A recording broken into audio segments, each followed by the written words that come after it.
At number 10 spot, we have the Haunted Igloo Hotel. Located in Cantwell, Alaska, is one of the most unique hotels you'll ever see. However, can we call it a hotel if it's never officially been opened up to people? I guess not. Well, sometime in the 1970s, a man named Leon Smith began the construction of this building.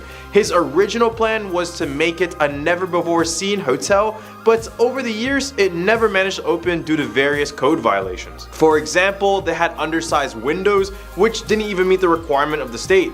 And in the end, the building was too big to demolish, so it just stood there for the next 4 decades. Now, apart from this hotel looking pretty eerie, what makes it so scary? Well, because this is an area notorious for grizzly bear attacks, and many have been reported in the area surrounding the hotel. But what makes many stray far, far away is that some have said they saw a woman in white who haunts the ruins. She can be seen looking out of the windows and sometimes by the entrance. At our number 9 spot, we have the Baggage Towers. Before you arrive in Whittier, Alaska, you must go through a long, narrow tunnel, and when you get out, the place already has this creepy atmosphere. However, as you drive down this town, one building may stand out to you, and that's the Baggage Towers. At one point, this building held the entire population of the city, all while being used for other public facilities such as stores and even churches. They eventually gave it the nickname, the town under one roof, and it just makes sense. With everyone in the town being under the same roof, it was bound to happen that some restless spirits stayed in the building as well. And at one point, residents of the building reported a strange, dark, shadowy figure walking and even crawling around the hallways late at night. In the rooms, they would hear strange voices coming from dark places telling them just to come closer.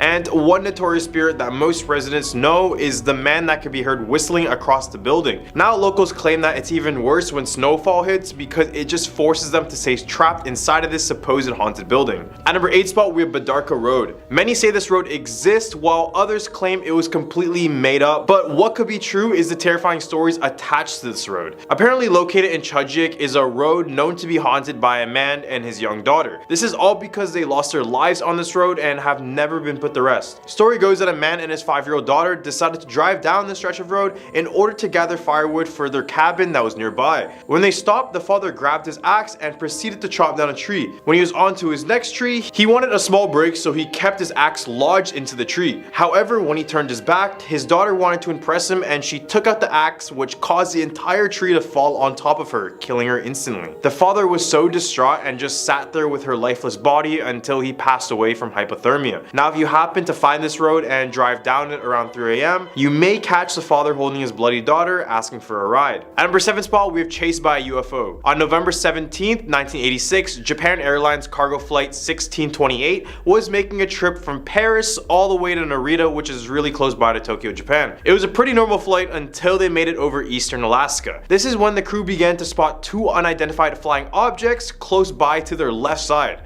They described the aircrafts having 2 rectangular arrays, which is probably their thrusters. And when these aircrafts got too close, the pilots of the Japan flight noted that they could feel the heat on their face. One of the aircrafts appeared to be twice the size of the cargo flight, and they said it kind of looked like a mothership of some sort. The pilots tried to do evasive maneuvers in order to avoid these UFOs, but they still continued their pursuit for little under an hour. Once the 2 aircrafts left the plane alone, a third one came out of nowhere and began to trail them. The pilots decided to contact air traffic control to identify the aircraft, but nothing could be distinguished. After the end of the 3-month investigation, they concluded that there wasn't enough material for proof, although they'd accepted the descriptions that the crew had left them. So this still remains unsolved, but who knows what the crew actually saw. At our number 6 spot, we have Scary Mary. One of the most famous legends told to many Alaskans is the story of Scary Mary. The story begins in the height of the Klondike Gold Rush, which occurred between 1896 to 1899. One day, a young beautiful woman named Mary came to the Golden North Hotel in Skagway with her fiance. They loved each other, and by the first day in the hotel, they had already made plans to marry one another. So the fiance decided to go off and get a fortune in the gold fields. However, as time went by, the man never ended up returning. Throughout this whole time, Mary was patiently waiting for his arrival back at the hotel. But at one point, she decided to lock herself in the room, knowing her fiance was probably never going to return. After another week, the hotel keepers decided to break down her door, only to find her deceased body while wearing a wedding dress that was meant for her wedding day. Now visitors tell us that she hasn't ever checked out at the hotel. People walking outside claim to see a pale figure wearing a wedding dress looking outside of the windows, while others claim to see her on the ceilings looking down at them when they're sleeping. In the hump of our list, we have the Eldred Rock Lighthouse. Right off of Alaska's coastline, coastline is a small island notorious for the disasters that happened around it. This is the Eldred Rock Lighthouse in Haines Area, Alaska. The lighthouse stood strong for over 100 years, but it has been haunted ever since its construction. During the 1896 gold rush, many steamboats were bringing gold miners across the body of water that surrounds the lighthouse, and unfortunately, many of these ships didn't survive the journey. The most famous wreck was during February 1898, when the steamship named the Clara Nevada hit the rock with as many as 75 lives being lost. Ever since that disaster, the island has been haunted by the souls of the Clara Nevada. All the lighthouse keepers report the feeling of being watched when they go out on a nighttime walk, and some have even claimed to see shadowy figures peeking out of the water near the coastlines. At number 4 spot, we have University of Alaska Poltergeist. The University of Alaska's Wendy William Auditorium seems to be a notorious place on campus for having a few of their own poltergeists. One of these being John Wendell Wendy Williamson himself. He was a former music professor who used to teach at the school, and students and staff members nowadays claim his spirit still lives in the room, since a lot of overnight staff will catch music being played in the auditorium only to find out that no one is in the whole hall. Psychics and other paranormal investigators have gone to the auditorium and said there are 5 other entities inside. These include a shadowy man seen in the backstage, an aggressive man who picks on brunettes, a teenage guy who is very welcoming, and a white lady who used to be a former student, and alongside a little girl that can be heard giggling during the lectures. Just imagine, you pay thousands of dollars to go to school only to be haunted by a family of ghosts. At number 3 spot, we have the Kullalu Palak. The legend of the Kullalu Palak comes from the Inuit people and their icy Arctic waters. They're actually somewhat considered mermaids, but unlike any other regular mermaid, there is nothing attractive about this creature. These creatures are often depicted as having fins that jut out of their heads, backs and arms, and their webbed feet and hands are topped with long sharp claws. All of this is enough to strike tears into the hearts of the children that the Kullalu Palak preys upon. Only these children will catch a glimpse of their face, which resembles a woman's face that has turned green and bloated from rotting and being under the sea for a long time. Those who have sighted this creature report that they can only be seen for an instant before they are completely gone, but the children victims of this creature would not be so lucky. Their ways of killing involve leaping out of the water, sinking their sharp claws into your flesh, and dragging you into the water to drown you. At number 2 spot, we have the Alaskan Triangle. We all know about Bermuda's Devil Triangle that consumes ships and planes alike, but Alaska has their very own as well. The triangle connects from Alaska's largest city of Anchorage to Juneau in the southeast and Barrow in the north. Similar to Bermuda's Triangle, over the past 50 years, over 20,000 people and several planes have gone missing in this area. The mystery of the disappearance is inconclusive, but many of the surrounding indigenous tribes claim that restless demons and trickster spirits lure people to an icy death. Some say there's even a shape-shifting demon called the Kushtaka that inhabits the forest of the Alaskan Triangle. He is described to approach those who are lost or weak, and once your trust grows with them, they will drag you deeper and deeper into the wilderness and tear you limb for limb, preventing your soul from ever reincarnating. In other words, there's not much to do here other than being lost and potentially encountering this bloodthirsty creature. All the way at our number 1 spot with the Iliamna Lake Monster. Lake Iliamna is located in a very remote region of southwest Alaska, and when I say remote, I mean it, because in order to get to this lake, you must either go by boat or one of those float planes.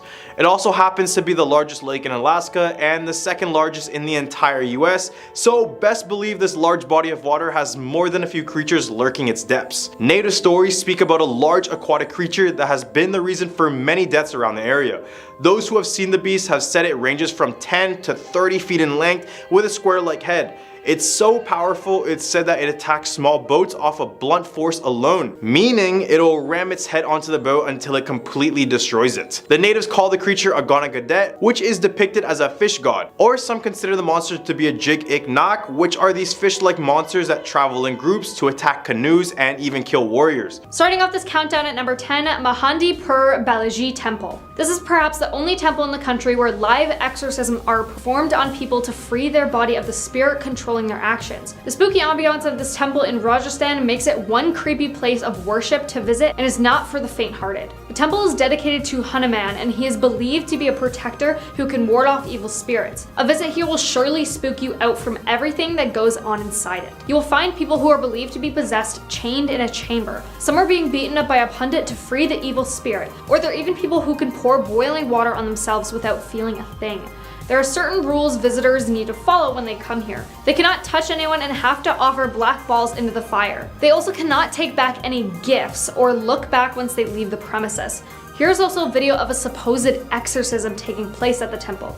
But I want to let you know first that I personally found it disturbing, so be warned. जय माता दी बोलो जयकारे सबकी बारे न्यारे जय माता दी जय माता दी जय माता दी जय माता दी Now at number 9, Hazrat Syed Ali, Mira Dargah. This temple is said to be where people chain themselves to the walls here to get rid of evil spirits. Located in a fort-like structure in Unava village, this Dargah has been visited by women who are mentally affected, or possessed according to some people, for ages. People come here to drive evil spirits away, and there's consequently a lot of strange things that go on at the place. Local people warn others to not spend much time in that specific room where affected people are being helped by a religious master to remove evil spirits from the body, as the furious spirit might try to possess you while leaving that body. People from all religions, caste, and creed are welcome, however I don't know if you want to visit. Now at number 8, Shri Castrogandapur, Dattatreya Temple. This temple is in the Gulbarga district of Karnataka state in India.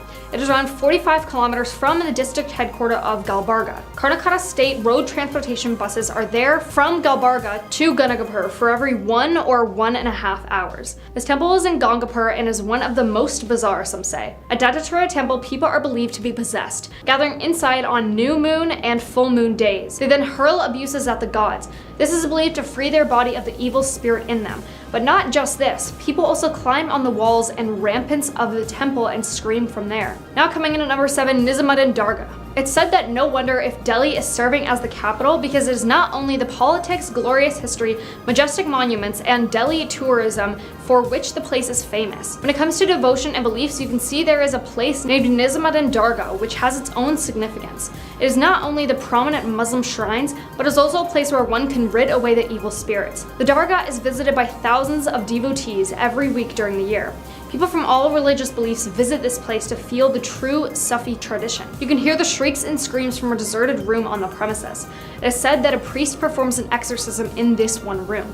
When you break away from the crowded and tourist-infested part of Dargah, you may be able to find this freaky room here dedicated to the ridding of evil spirits. Now at number 6, Shandi Devi Temple. Shandi Devi is believed to be a violent form of the goddess, and this temple is said to be housing her. People who come to this temple during Navratri are believed to be possessed by this form of the Devi, as that time the spirit is most powerful. On other days, it's said that people who are possessed come here to rid of the evil spirit. However, it is unclear whether it works to get rid of the spirit or not. This is definitely a place I would not want to step foot into, even if I went on a trip to India. Yeah, we are going up to see Chandi Mandir. Hopefully, it's better than what we in the temple before. Mansa Devi temple. What is Chandi Mandir?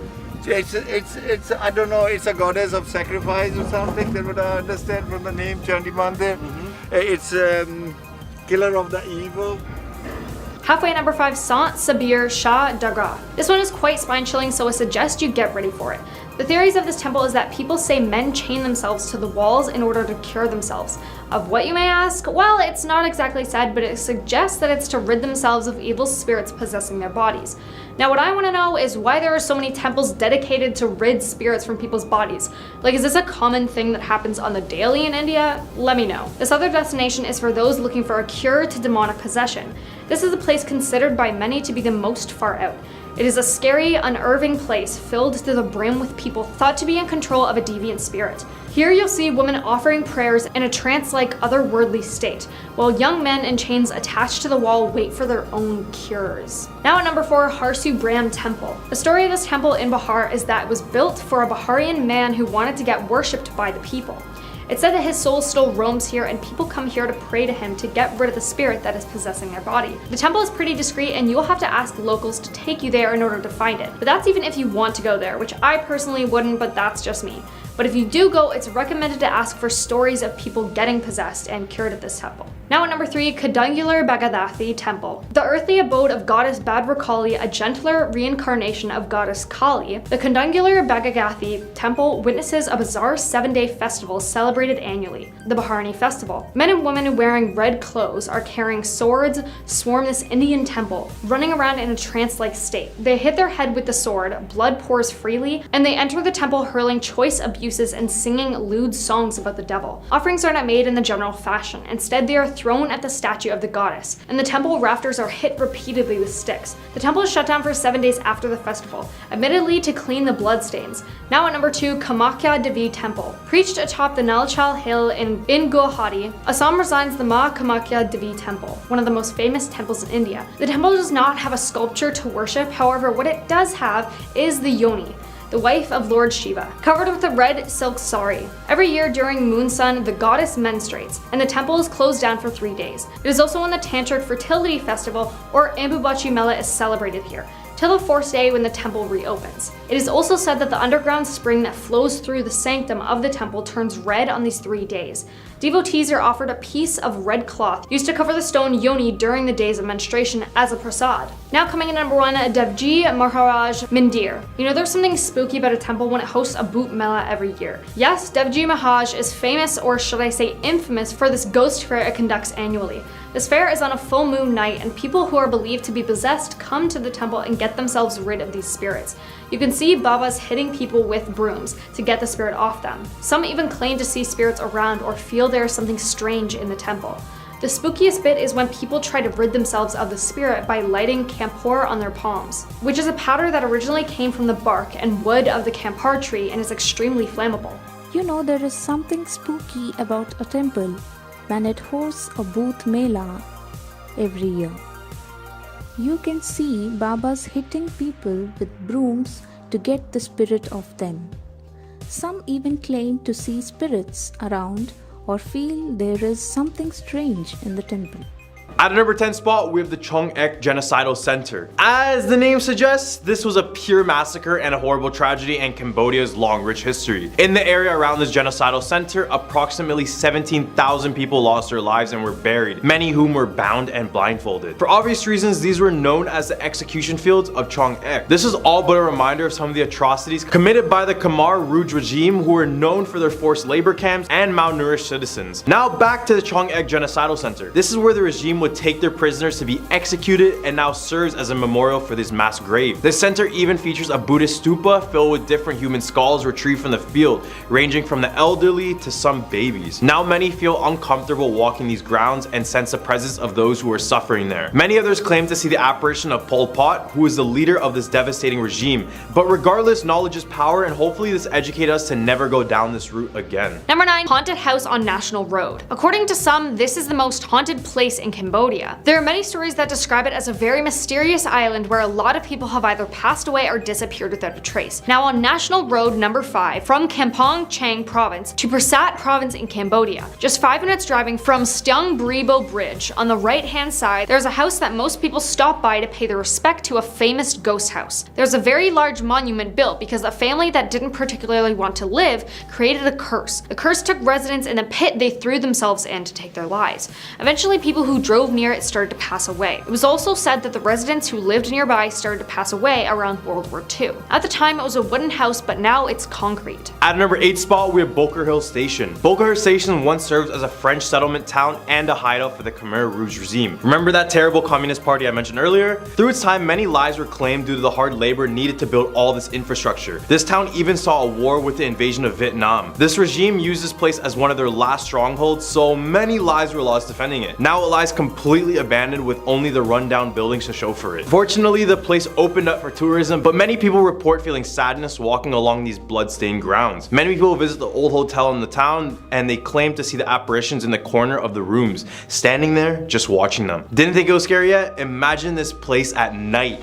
Boom, terrifying. Now at number 7, Tuol Sleng Genocide Museum. In the 1970s, this former high school was converted into the notorious S21 prison by the Khmer regime, where an estimated 20,000 prisoners were executed. Souls of the victims who were detained, starved, tortured, and executed are said to be roaming the S21 hall. Many unusual incidences have been reported there, including the guards who hear moaning and chains rattling at night. Today, the school or prison has been transformed into a museum where the the ghosts of the deceased are still said to haunt the halls. Of the 20,000 prisoners that experienced the horror of S21, only approximately 6 to 12 are rumored to have survived the genocide. The museum employees even leave food out for the ghosts during their lunch breaks. They say that if they don't leave an offering, they can't enjoy their own lunches in peace due to loud noises and other ghostly activities. At number 6 spot, we have the Independence Hotel. This hotel in Sihanoukville, Cambodia is thought to be haunted by one of its former residents. The wealthy and the famous quickly filled the rooms of the hotel after its 1964 construction. After a few years of prosperity,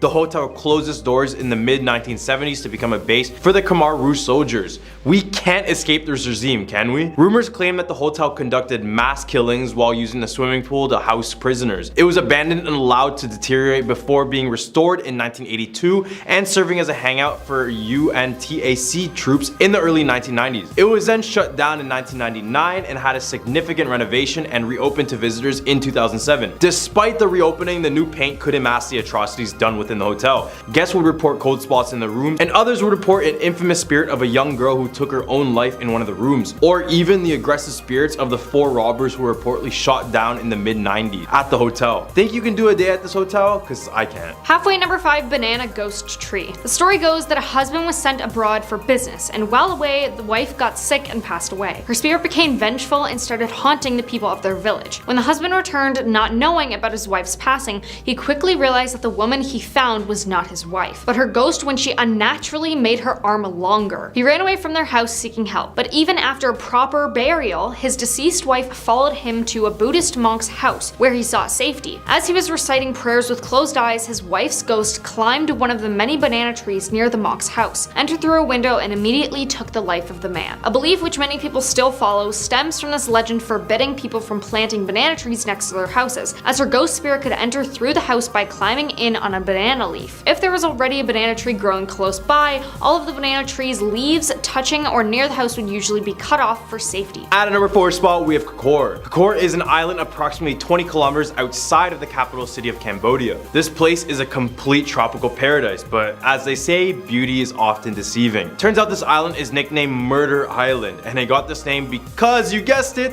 the Khmer Rouge regime was here, and they established a prison where they would use it as an execution site. This prison was estimated to have claimed the lives of thousands of people due to physical abuse and malnourishment. This is why many residents of the island claim to see the ghosts of the former prisoners wearing their black shirts and crying out for help in the middle of the night. They even left a brutal display of the remains of those who lost their life on this island. Don't know about you, but I'm still hung up on the fact that it's called Murder Island. Shouldn't this be a no-brainer for all of you guys as well? Now at number 3, Champa Pagoda. During the broadcasting of a horrific night, a local radio programmee served as a channel for Cambodian people who would call in and share their paranormal experiences. Noah Vaseth, a government official residing in Stung Treng and a dedicated listener who tuned in on the show every Saturday and Sunday, said his life was almost taken by the ghosts while traveling along the road in front of Champa Pagoda in the Vay district. His story was this: it was 10 p.m. and I was on my way home from work. Suddenly, a bike ran into me.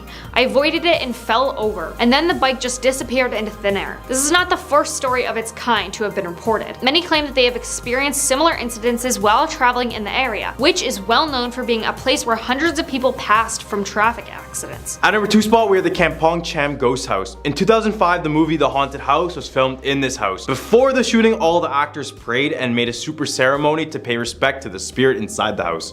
According to rumors, a young couple moved to this newly built house. They dreamed that someone offered to buy a house for $3,000 in net gold. They immediately agreed, and the next morning, they woke up and they saw the gold was placed at the door of the house. But they did not move despite taking the gold. One day after waking up, they found themselves lying on the wilderness with their belongings. Since then, no one has dared to step into the house, and it supposedly doesn't have a speck of dust inside of it to this day. Now coming in at number 1, Old Shinji Hospital. The now abandoned hospital was built in 1935 by the British colonial government as part of a military base camp in the area. It included 2 military buildings, blocks 24 and 37, that were part of the Kitchener Barracks, which housed the Royal Engineers of the British Army. However, the hospital's peak was short-lived, with the grounds being seized by Japanese troops in 1942 and used as a holding ground for prisoners of war. During the occupation, the hospital was said to have been used as a torture facility by the Japanese secret police, based on the fact that there were rooms with thick chains hanging from the walls and blood-stained floors. Before and after its closure in 1997, visitors and hospital guards guards claim to have seen phantoms resembling nurses and soldiers roaming its corridors, as well as hearing unexplainable hellish shrieks. A movie was even filmed on the site, and the crew reported strange occurrences with unexplainable sounds, disembodied voices, and sightings of ghostly figures. At a number 10 spot, we have the Night Marchers. According to Hawaiian lore, the Night Marchers were an ancient Hawaiian warriors in their past life,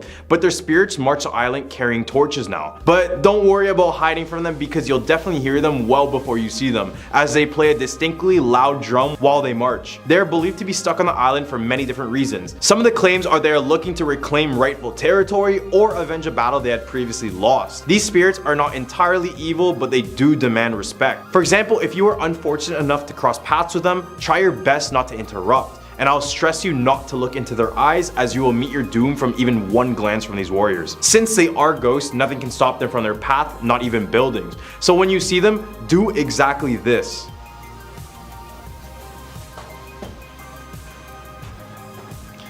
Or another option is to lie down on the floor, but wouldn't you think that walking away is a better option? No?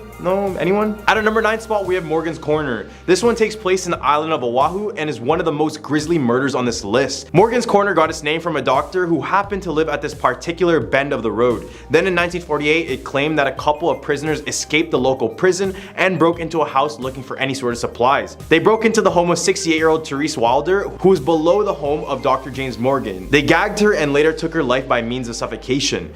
Even though both of these criminals were caught and sent to jail, many say her screams for help can still be heard to this day. At our number 8 spot, we have Pele, or the goddess of volcanoes, or she goes by another name called the woman who devours land, but I think that's a little bit too aggressive. It's said in Hawaii that every time a volcano erupts, it resembles Pele's longing to be with her true love. Her story varies, but the most popular rendition talks about a girl born in Tahiti who was sent away from her father because of her difficult temper and seducing her sister's husband. After leaving, she would encounter her sister once again, who took her life out of pure rage. This is when Pele became a full-fledged god before finding her home on a Hawaii island. Now it's said that if you remove the lava rocks on her island home, you will suffer years and years of bad luck and misfortune. And to this day, thousands of lava rocks are sent back to Hawaii due to people experiencing said bad luck. At number 7 spot, we have the Green Lady of Wahiawa. According to Hawaiian lore, a lady and her child would go to this botanical gardens often. Instead of taking their usual route on the bridge to go home, they decided to take the gulch because she feared of her children being struck by a car, since there was a fair amount of cars on the road at the time. When they took the gulch at night, the complex terrain separated the two, and the woman would end up losing her daughter. She looked everywhere in the ravine, but as nothing popped up, she went to the townsfolk for assistance, but no one wanted to help as it was very late at night. As she went back to look down once again, she ended up going missing as well. Now it's believed that she still roams the gulch covered in moss and vines with a distinct decaying smell, which is the reason why she is considered the Green Lady. She supposedly snatches children she finds in the area to fill the void she had from losing her daughter. And she's also spotted at the local elementary school acting as a mother picking up her own child. At a number 6 spot, we have the Konyana Cave. The Konyana Cave is located at the base of a cliff along the Farrington Highway of Oahu. The cave formed over 150,000 years ago. According to Hawaiian legend, Konyana Cave is home to the underground shark god Nanaue, the son of Komahoali, or the king of sharks, the most sacred brother of the fire goddess Pele. Nanaue was born with a mouth on his back, and his mother never fed him meat. But when he was 7, he accidentally ate one and slowly would become this shark-like humanoid with razor-sharp teeth and gills. He had an appetite for human flesh after that, and would use his cave as a lair until one of the day a group of villagers came down and hunted him down for good. Now it's said that if you see an elderly Hawaiian man cooking meat near a cave, it's actually the spirit of Nanaue. In the hump of our list, we have the faceless ghost of Wale Drive-In Theater. Supposedly at the Wale Drive-In Theater, there is a faceless ghost of a woman who stands near the ladies' bathroom combing her hair. When you get too close to her, she will toss her hair to the side to reveal her perfectly featureless face as smooth as polished stone. The drive-in is supposedly haunted by these ghosts because it was built to an old cemetery in Kahala, which has since been torn down and transformed into commercial and residential buildings. Reports of the faceless woman began on May 19, 1959, when the person who first spotted her was hospitalized after a mental breakdown. This would become big in local news, and many would come to the theater in hopes to experience this tragedy. After, many women would be found unconscious on the restroom floor who were said to be approached by the faceless woman. At our number 4 spot, were the Menehune. These Hawaiian mythical beings are said to be located deep within the forest of the island. These 3 foot tall beings are said to be experts at building, where legends say that they would build temples, fish ponds, roads, and even homes for the Hawaiians. According to lore, if you interrupt them when they are working, they will vanish out of thin air, but in some rare cases they come back to you with only negative intentions. A story goes that a group of teens went on a beach to have a bonfire. When they arrived, they noticed an odd looking shrine, but as they focused more on it, they noticed these little faces and shadows of little people in the forest behind it. Scared by this, the teens decided to find offerings to give to the shrine. One teen came out of the forest with an apple, running, after a group of menehuane started to circle him. All the teens managed to escape, but this incident remains a reminder not to mess with these beings. All the way at a number 3 spot, we have the Lanikai Palace. From scary sounds to unexplained apparitions, Lanikai Palace reigns high with paranormal activity. Built in 1882, the meticulously restored palace was once home to Hawaii's last ruling royalty, King Kalakaua, and his sister Queen Lilikuali. She was imprisoned in the palace within her bedroom for 8 months following the overthrow of the Hawaiian monarchy. Although the queen physically passed away in 1917, it's believed that her spirit, along with a few others, are still roaming the halls of the royal home. Visitors on tours and security guards on duty have reported hearing footsteps, smelling the scent of burning cigars, and seeing the silhouette of a woman standing in the window of what was once the queen's bedroom. At number 2 spot, we have the Daniel K. Inouye International Airport. This international airport, located in Honolulu, is considered one of the most haunted airports in all of America, and for good reason. The airport is said to be haunted by the Lady in Waiting, who is a blonde girl who wears a white dress and appears in areas where people aren't allowed. The story goes that a woman fell for a man who pledged to marry her, but at a random turn of events, he took back his promise and vanished out of thin air. After she suspected the man left on a flight, she went to that airport and took her own life in one of the bathrooms. Now it's said that her spirit still remains in the airport, but is more prevalent in the bathrooms, with reports of her slamming the toilet seats and tugging on people's clothes. At the airport is said another ghost who is known for choking guests. It's said that this ghost sits on the chest of others and gives them the sensation of choking. Guess I'm taking a boat on my next Hawaii trip. At a number 1 spot, we have the ghost of Pearl Harbor. The Pearl Harbor incident was known as the reason for America's entry into World War II. This happened on December 7, 1941, when the Japanese led an attack to destroy as many military and civilian vessels in Pearl Harbor, Hawaii. This attack caused the casualties of around 2,400 US personnel, including 68 civilians, and damaged or destroyed 19 US Navy ships, including 8 battleships. It's said that the spirits of those who passed still remain on Pearl Harbor to this day. One of the ghosts that can be spotted on the grounds is the ghost of a man named Charlie.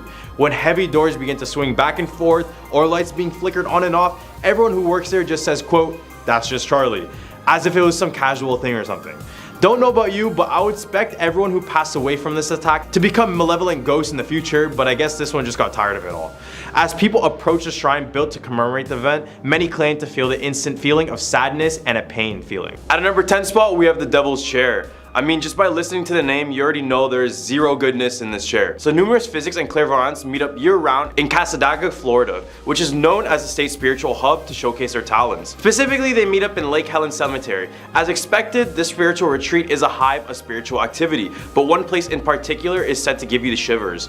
The Devil's Chair of Kadalgarh is a big brick chair, and it's so-called haunted because many locals think that if you sit in it late at night when no one is present, the devil will come and visit you. The chair is said to be the way for the devil to communicate with you, but the odd thing is that the devil actually enjoys a cold one, you know, a beer. It's said that if you leave an open beer on this chair, it will be empty in the morning. So just to be sure, make sure you don't take a little rest in the cemetery, because it could be a terrifying experience. Now at number 9, the Florida Skunk Ape, also known as the Swamp Cabbage Man. The Skunk Ape has been said to inhabit Florida, North Carolina, and Arkansas.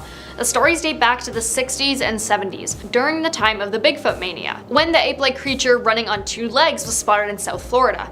The creature gets its name from its pungent odor, said to be a byproduct of living alongside alligators and other swamp inhabitants. There's actually an official skunk ape research headquarters in Okeechobee, where a researcher collects and investigates reports of swamp ape sightings. At a number 8 spot, we have the grave of the Tallahassee Witch. The Old City Cemetery in Tallahassee, Florida is not your regular graveyard. In this cemetery lies a supposed witch. Yes, a real witch. The witch went by the name of Elizabeth Budd Graham, or Bessie, who was only 23 when she passed away in 1889. Her tombstone is the most expensive and the most noticeable. It has this nice stone wall with large granite vases, sculpted feathers, and a cross inside of a crown. The legend goes that Elizabeth bewitched a wealthy man into marrying her, and this is why her tombstone looks like this. The scary thing is that her tomb has a dark witch references chiseled all around the stones. A lot of the writing is written in unique poem-like fashion, but some witch references she made was doubly dead, which means that a witch can only be dead once and killed twice. Others who visit the tombstone report feelings of unease, and they often report strange individuals leaving items at the tomb. To this day, it's said that the fellow witches often visit the grave to leave gifts for Bessie. Now at number 7, Spook Hill. In Lake Wales, there's a gravity hill that freaks out those traveling through by car. Stop your car in the right place on Spook Hill, put it in neutral, and watch as your vehicle rolls up the hill. On North Wales Drive, a sign says this: many years ago, an Indian village on Lake Wales was plagued by raids of a huge gator. The chief, a great warrior, killed the gator in a battle that created a small lake. The chief was buried on the north side. Pioneer mail riders first discovered their horses laboring downhill, thus naming it Spook Hill. When the road was paved, cars coasted uphill. Is this the gator seeking revenge, or is the chief still trying to protect his land? At a number 6 spot, we have Robert the Doll. Now, I did a whole top 10 on this haunted doll, so go check it out in another video if you haven't already. For those staying and don't know him, the story of Robert the Doll dates back to the early 1900s in Key West, Florida.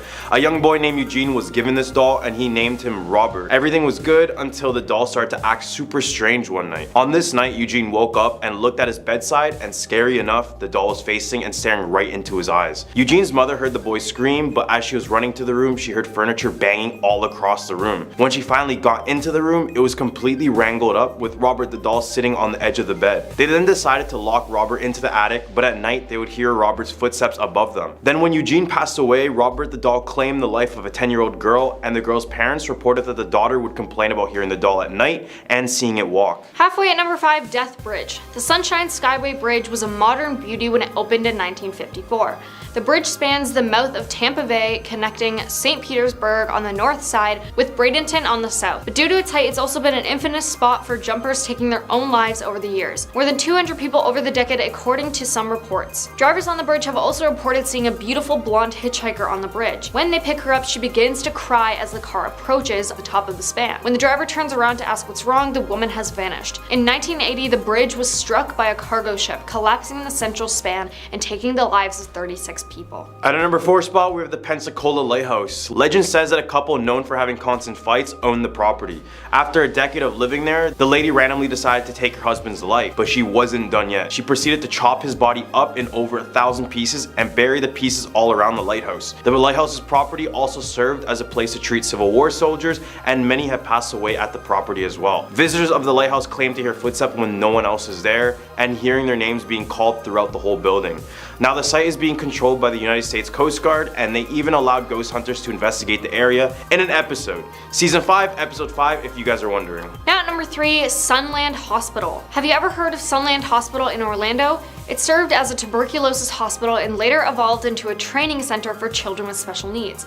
The facility closed after allegations of abuse and neglect and health code violations. The main patient building was turned into a park, and reports claim that ghostly patients still hang around. Park visitors reported hearing children's laughter when no children were around, and strange lights. Some also claim swings and other playground equipment moved by themselves.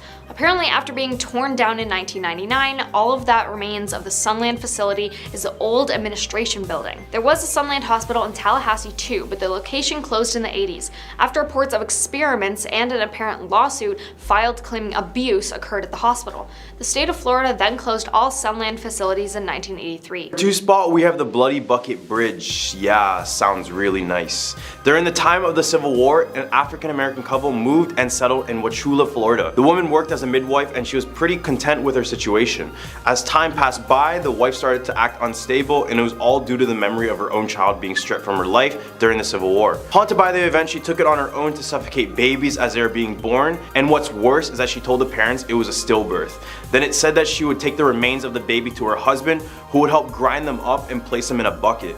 Later, she would take these buckets to the bridge and dump them into the water, hence the Bloody Bucket Bridge. People claim that if you visit the bridge on a full moon night, the water will appear red in color, looking like the blood of the baby she took. Now taking our number 1 spot, Devil's Tree. Inside Port St. Lucie's Oak Hammock Park sits an old oak tree that locals say is evil, or more accurately, that something evil occurred there and it still haunts the land. In 1971, before the park was established, Gerard Schaefer, an ex-deputy for the Broward County Sheriff's Office, assaulted and took the lives of two 19-year-old girls, Paulette Goodenough and Barbara Ann Wilcox, then buried them beneath an old oak tree. He was then arrested for homicide and stabbed till he passed away in prison in 1995. The girls had been missing since January 8th, 1973, but their bodies weren't discovered until 1977, when two fishermen noticed bones protruding from the ground. Local legends and ghost stories about the area include claims of blood-curdling screams erupting from the surrounding woods, ghostly apparitions, and camera malfunctions near the Devil's Tree. Police have responded to numerous calls claiming devil worshippers in hooded robes were performing rituals there. In 1993, the local pastor conducted an exorcism and put up a cross at the site. Numerous efforts to cut the tree down failed when chainsaws malfunctioned or axes broke.